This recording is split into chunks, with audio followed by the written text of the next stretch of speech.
Roller का सबसे पहले बच्चे जो है 2 साल सबसे पहले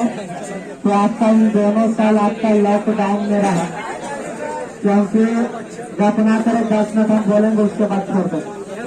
क्योंकि आप पिछला साल मेरे यहाँ नवंबर में आए, एक दिसंबर जनवरी फरवरी क्लास चली, मार्च में फिर से लॉकडाउन हो गया और आपका फिर दोबारा क्लास जुलाई में खुला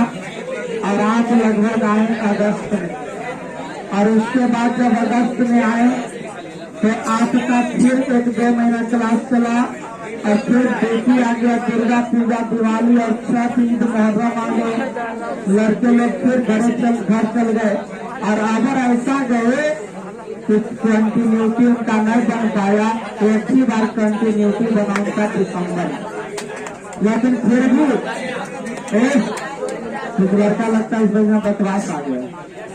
आज तक 3 महीने भी हो गया, उतना बढ़िया चला गया था। तो मैंने बोला फिर भी जो है मैंने अथक प्रयास किया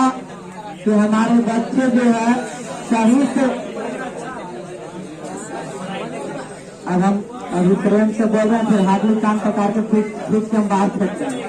अभी तक हम प्रेम से बोल रहे हैं, अभी बंद रहे जब तक मैं बोल रहा हूँ। लास्ट में इसका मतलब है कि आपसे मास्टर को बोलने नहीं दे रहे, अपने बोले जा रहे हैं। लास्ट का ये था, छूट का मतलब ये नहीं हुआ कि मास्टर को बोलने की पहले बोल रहा, हमको पहले बोलने के उसके बाद